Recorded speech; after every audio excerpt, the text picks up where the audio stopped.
Mesdames, Messieurs, bonsoir, bienvenue dans votre journal d'information. Nous recevons ce soir Gracienne Laurence, bénévole au sein de l'Âme d'Or. Nous parlerons du séminaire de l'école des parents qui aura lieu le 17 et 18 mars prochain. Une 16e édition sur le thème grossesse précoce et prévention. Bonsoir Madame Laurence. Bonsoir et bonsoir à tous les téléspectateurs de Zouk TV.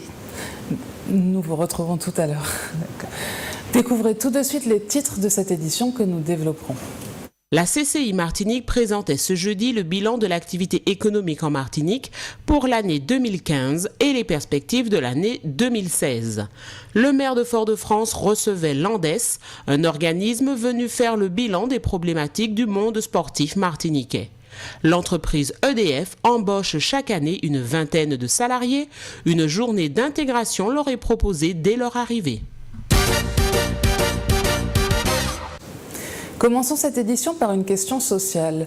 La loi El Khomri qui prévoit de réformer le Code du travail. Une loi qui ne passe pas auprès des militants de la CDMT. Ce jeudi matin, ils ont déposé un cercueil du Code du travail devant la préfecture. Ils ont également alerté lors d'une conférence de presse des dangers qu'apporte cette modification. Manuela Montlouis les a rencontrés. Reportage. Le syndicat CDMT, Centrale démocratique martiniquaise du travail, est vent debout contre la réforme du Code du travail.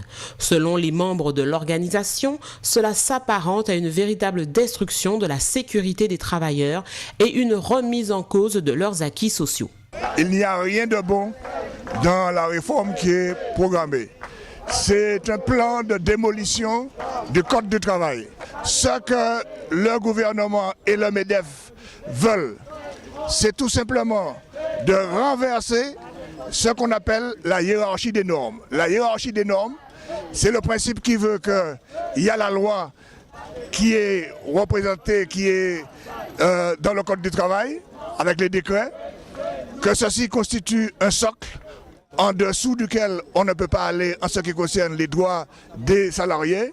Et donc, les conventions collectives ne peuvent être que plus favorables que le Code du travail et les accords d'entreprise ne peuvent être que plus favorables que les conventions collectives. Ce que ces messieurs veulent faire, c'est de permettre l'inverse, c'est-à-dire de permettre que des accords d'entreprise qui sont faits au niveau le plus élémentaire, c'est-à-dire là où les pressions sont les plus fortes, là où le chantage à l'emploi est le plus terrible, et bien faire qu'à ce niveau-là, on puisse remettre en cause les conventions collectives, on puisse remettre en cause, y compris la loi, dans un sens évidemment défavorable aux travailleurs. C'est ainsi qu'on nous dit que les 35 heures, on ne va pas y toucher, mais seulement au niveau de l'entreprise, on pourra signer des accords disant qu'au-delà de 35 heures, on est payé en heure normale, ça veut dire que c'est la destruction des 35 heures, ou bien que l'on est payé avec des taux qui sont inférieurs à ce qui est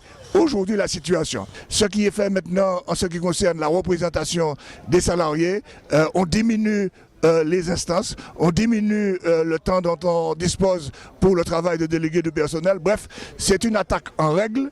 La CDMT appelle l'ensemble des syndicats de Martinique et de Guadeloupe à mutualiser leurs forces dans un grand meeting prévu le 10 mars.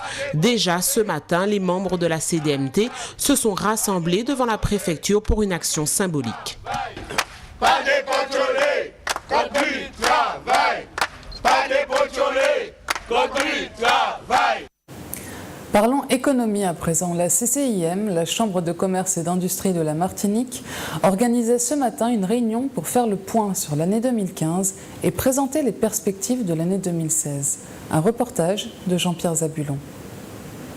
Portée par une ambition politique forte, l'égalité économique réelle vise à combler les différences de niveau de vie entre les DOM et la métropole. Le retour d'une croissance forte, telle que nous l'avons connue dans le passé, permettait de résorber l'écart en une quinzaine d'années, à condition de s'attaquer sans délai aux inégalités qui sapent la croissance, qui minent la cohésion sociale et qui risquent fort de nous faire régresser.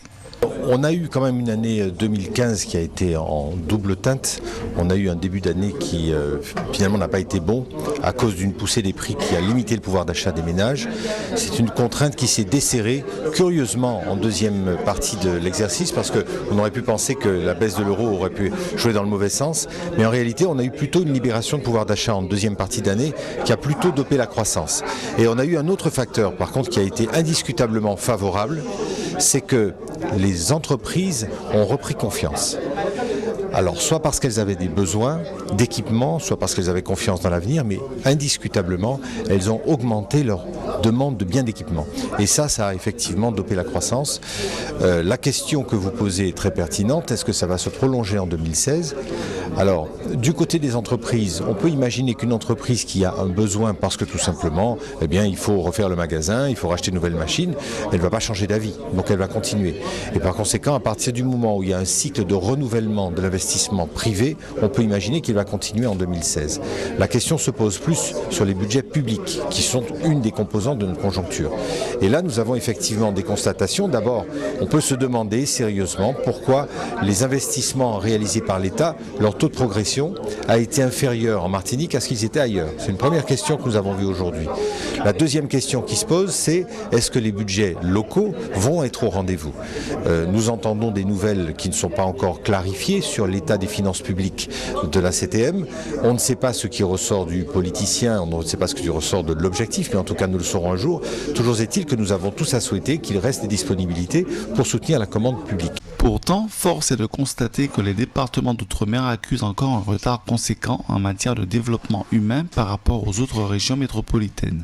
Ce constat a conduit le président de la République à confier à Victorin Lurel le choix de rédiger une loi cadre visant à promouvoir l'égalité économique réelle dans les outre-mer. Restons dans le monde de l'entreprise.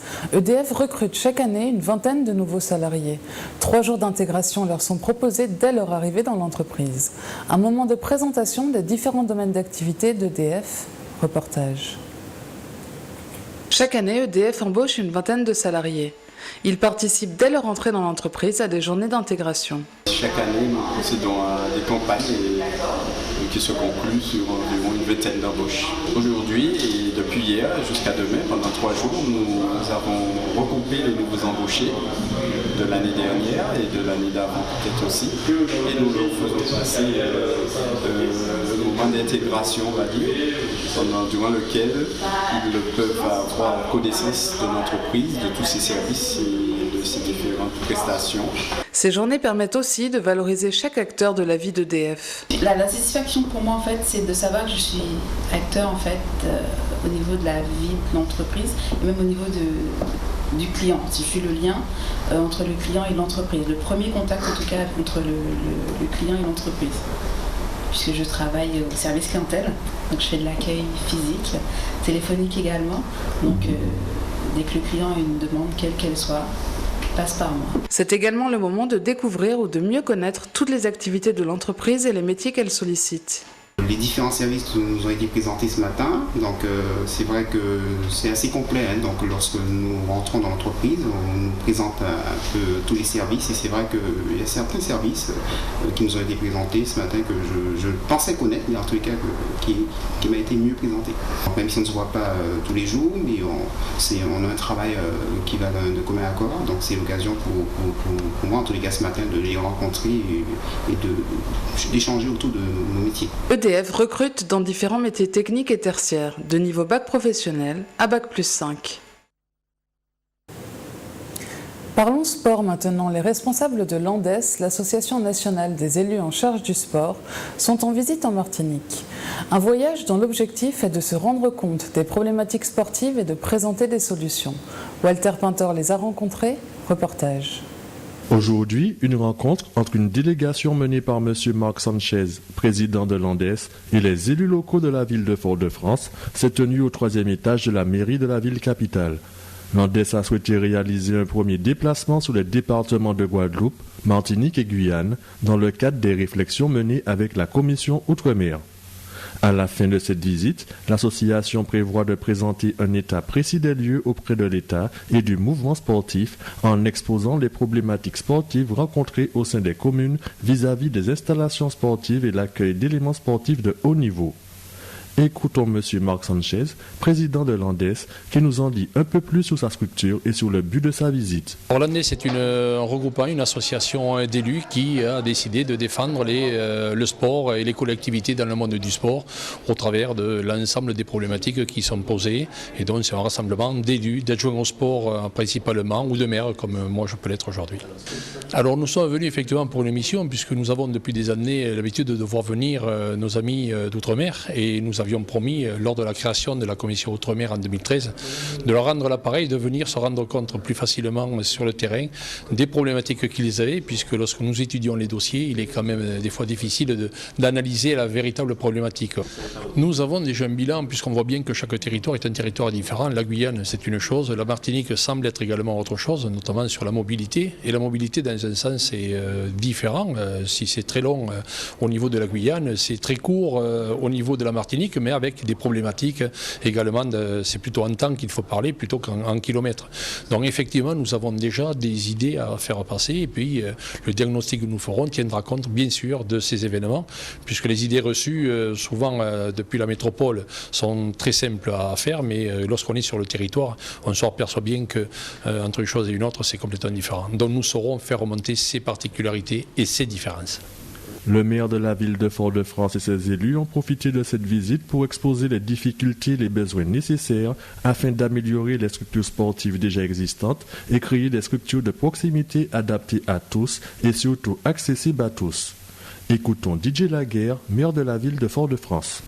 Ce matin, j'ai rencontré le président de l'Andes, son vice-président, la responsable technique au territoire d'outre-mer, pour échanger avec eux sur les problématiques du développement du sport sur le territoire de la ville de Fort-de-France et puis en Martinique d'une façon générale.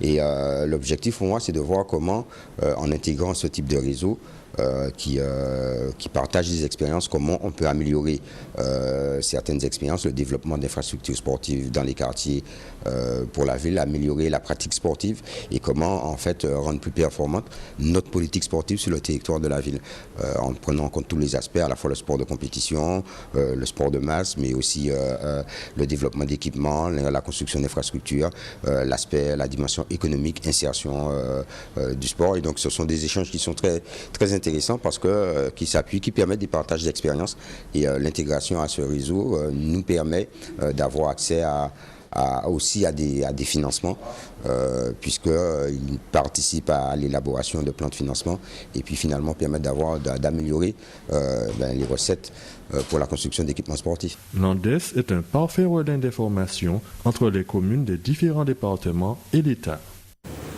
Retrouvons maintenant Madame Gracienne Laurence, l'invitée de cette édition. Alors, vous êtes bénévole à l'Âme d'Or et l'Âme d'Or a créé l'école des parents, qui aura lieu d'ailleurs pour cette 16e édition le 17 et 18 mars prochain. Qu'est-ce que l'école des parents? Alors, une école de parents, d'une manière générale, c'est une association. Ce n'est pas un lieu physique où on demande aux parents de venir avec un cahier et de quoi écrire. Oui. C'est une association où on débat de thèmes qui se rapportent à la parentalité. Et le plus souvent, lors des débats ou des séminaires ou des congrès, on fait intervenir des acteurs du terrain, bien évidemment, mais aussi des chercheurs, des psychologues, des psychiatres, selon le terme. Donc, D'accord. Et alors, pourquoi avoir choisi ce thème grossesse précoce et prévention pour cette 16e édition? Oui, pour cette 16e édition, l'Âme d'Or a choisi grossesse précoce et prévention parce qu'au fait, c'est un phénomène quand même qui interpelle, hein, oui. Puisque une gamine je sais pas, de 15 ans qui se retrouve enceinte, c'est pas dans les normes. Donc on peut dire qu'il y a là une transgression. Et cette situation aussi crée des problèmes sociaux, des problèmes dans la vie de la jeune fille. Donc il y a lieu, et moi je pense que c'est un bon choix, de débattre avec des spécialistes de la question, parce qu'il y a aussi beaucoup d'idées reçues. Hein. Oui. Les gens ne sont pas bien informés. On a toujours tendance, comme moi je prête l'oreille, à incriminer la jeune fille, c'est parce qu'elle est dévergondée ou autre chose, mais le phénomène est beaucoup plus complexe. Mais alors, est-ce une problématique présente sur le territoire martiniquais, vraiment présente sur le territoire territoire martiniquais. Oui. Cette problématique, elle est présente chez nous, mais le phénomène... il faut que les gens sachent, ça va toujours exister. Et puis, il est universel. Tant qu'il y aura des adolescentes de par le monde, il y aura des grossesses chez les adolescentes. Mais chez nous, moi, je considère que nous avons à peu près, entre les IVG et les accouchements, plus ou moins 200. Par an. Et moi, je dis quand même que ça fait trop. Ça fait trop pour un petit territoire comme nous, d'autant plus que l'information est à la portée de tout le monde, les jeunes filles, de même que les garçons aussi, parce qu'il ne faut pas les oublier. La jeune fille, elle ne tombe pas enceinte par l'opération du Saint-Esprit. Donc, l'information, elle est partout, et là, ça nous interpelle. Voilà. Mais alors, comment parlez-vous de la contraception aux parents et aux jeunes, peut-être aussi également, puisqu'ils sont concernés? Oui, alors, cette contraception, il y a au sein des collèges et des lycées, et ça depuis des années, une éducation à la vie et à l'affection, à l'affectivité, qu'on qualifie d'une manière générale l'éducation sexuelle. Mais c'est tout ce qu'il y a autour de la contraception pour les jeunes et pour les garçons et pour les filles, de telle sorte que nous ne soyons pas dans des situations de grossesse intempestive et que ce soit des choix faits, quoi. Mais est-ce que les parents sont réceptifs à ce discours de prévention ou pensent-ils que ça n'arrive qu'aux autres? Je pense que de plus en plus les parents, ils prêtent l'oreille. Mais ils ont tendance à dire... Parce que l'éducation pour tout ce qui est la prévention des grossesses et aussi des maladies sexuellement transmissibles, il ne faut pas oublier. Ça, c'est aussi le travail des parents. Mais ils ont tendance à dire que ils ne sont pas au courant, ils ne savent pas comment aborder toutes ces questions-là. Mais il n'en demeure pas moins vrai qu'on sent quand même, il y a une certaine démarche des parents, parce que d'autant plus que, comme je vous ai dit, l'information est partout. Maintenant, c'est difficile de dire qu'on ne sait pas. Oui. Je ne sais pas. Mais alors, comment ça va se passer cette 16e édition de l'école des parents? Oui, alors, mais c'est comme je vous ai dit, comme c'est une école de parents, nous aurons des acteurs du terrain. Oui. Ça peut être des assistantes sociales, des éducateurs, mais nous avons aussi des psychologues, des gens qui travaillent sur ce thème, des psychiatres, même des psychanalystes, parce qu'il y a aussi un problème à ce niveau-là.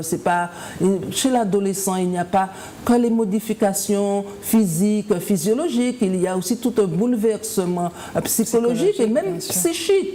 Donc, ce sont ces spécialistes qui vont débattre avec les gens qui viendront à notre séminaire de cette problématique, disons les choses comme ça. Et alors, pour avoir des informations plus concrètes, où se passe ce séminaire et quels sont les horaires Alors, le séminaire se fait à l'ESAT de ex-CAT de Rivière-Longue, c'est sur le territoire de Saint-Joseph, mais non loin de Fort-de-France.